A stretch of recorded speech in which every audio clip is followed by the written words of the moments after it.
Let's go JavaScripting!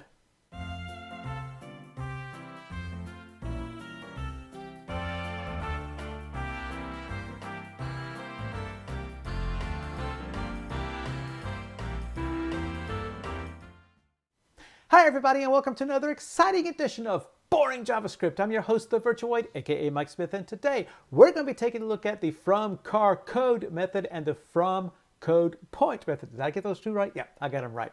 Now, both of those allow you to be able to insert all those funky little emoticons that you see all over the web and especially all over your cell phones. It is extremely easy to do. Want to see how they work? Let's get started. Okay, so let's first take a look at FromCharCode, and here is the method right here. Now the idea here is that you will pass it a number of arguments that represent ASCII values of, or actually UTC-16 values of particular characters. So for example, if I was to want to print out, let's say, an exclamation mark, I happen to know that that code is 33. So I would say String.fromCharCode and put 33 within parentheses. And that will produce a string of an exclamation mark. So if, again, I can also put different arguments there. So if I want to put 33, 34, 35, 36, that will give me a string of whatever those four codes happen to represent. So what I've done in my particular program here is I'm going to be able to type into a text box, which is called input codes, a series of numbers. I'm going to have them comma delimited, so I'm going to split those strings into into an array there, and then I'm going to map into a new array the actual numeric representation of each one of those numbers. And then by using our deconstructor here in the FromCharCode, I'm going to be able to output each of those elements of that array as an argument to FromCharCode.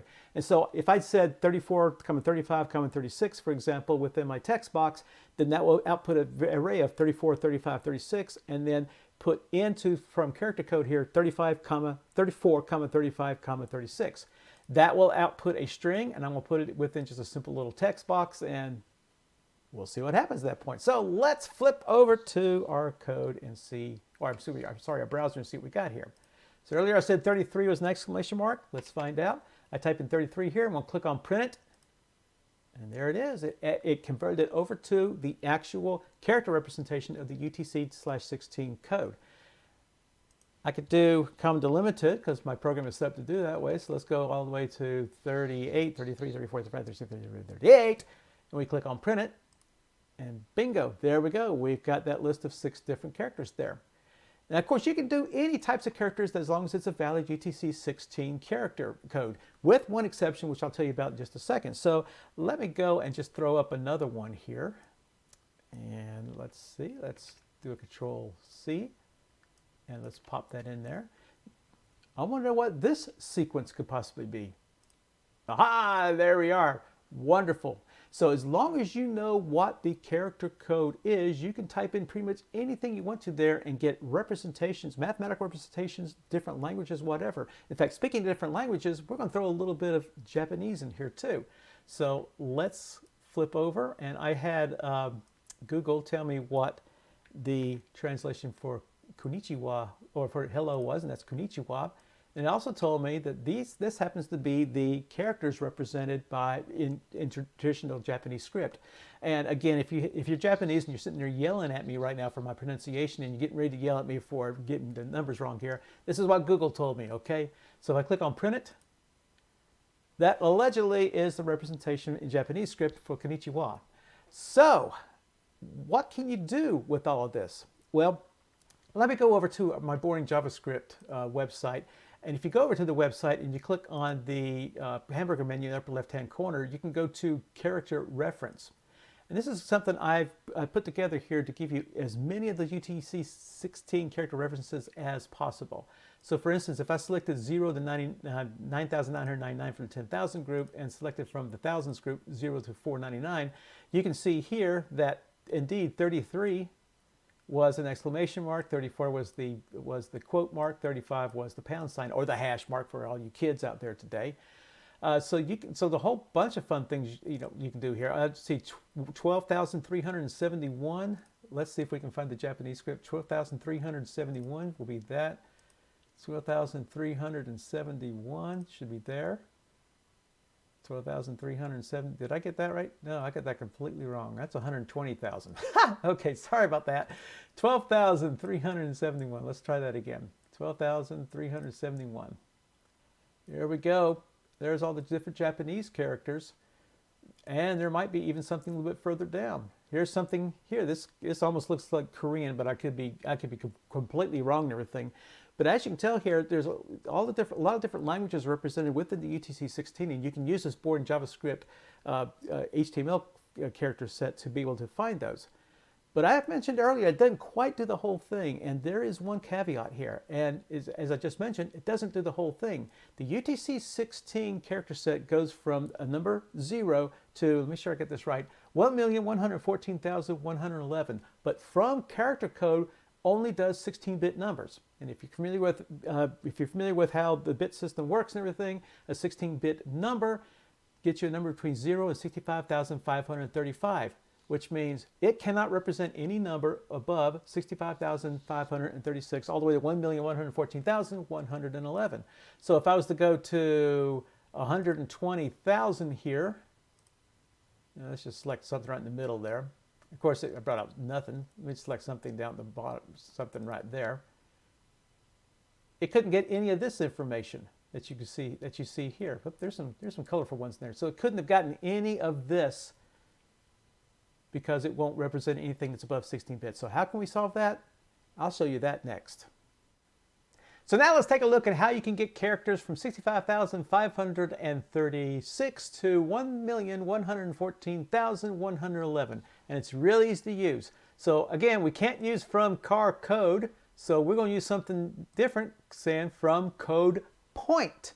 And from code point uses the exact same argument that from char code uses, basically a series of numbers inside the arguments to convert those particular numbers into their UTC-16 representations and make it into a string.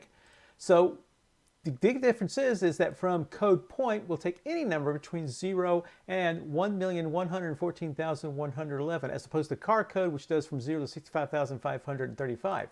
And so I've got the exact same thing I pretty much had with the processing the character codes, as I'm going to now take a values, map it into integers, into an array, and then use a deconstructor to pass those as arguments into from code point. Exact same thing I did with the from char code. So let's take a look and see what it looks like on the browser. So we go over to the browser, and let's do 33 first, and click on print it. Aha! So as you can tell there, 33 does still work also from code point. So anything that character code does from code point can also do. So this proves that we can do any numbers between 0 to 1,114,111, or at least the first 65,535. So what about those really huge giant numbers? Well, let's go over to my Boring JavaScript HTML character reference. And let's pick a good, let's put Gandalf here. Okay, we'll do Gandalf, 129,497. So let's go back over to Boring JavaScript. Let's put that in the from code point, 129,497, click on print it. Yep, there's Gandalf, sitting pretty right there. So this proves that you can sit there and type in any of those UTC-16 characters that are way above 65,536 and get the characters that you need. So now you can do really fun little things like, do all those emoji stuff that all the cool kids do on their cool phones. For instance, you could do something like this. This passes 129,503, 129,504, 61, 129,313, and 63. What does that produce? That produces, if a zombie eats your brain, will it make you a clown? It asks a question. So this shows the wonderfulness of this from code point, in that you can take all these sequences, especially all these great new emojis that have been created over the past couple of years, and you can create your own hieroglyphics basically. So that's pretty much the big difference between from character code and from code point. Again, character code 0 to 65,535. From code point 0 to 1,114,111. Personally, I would just use from code point from here on out. That way you don't have to worry about thinking, oh, maybe I accidentally have a number that's greater than 65,535. So that's my advice to use. Use from code point for absolutely everything. And that's all there is to FromCharCode and FromCodePoint. I hope you enjoyed our video. Hope I didn't bore you to death. Please make sure you click on the like button below and also subscribe to get any updates whenever we post new videos to Boring JavaScript. Also, go to www.boringjavascript.com to see all of our videos or see everything we have at www.thevirtualoid.com. Thanks again for watching, and we'll see you later.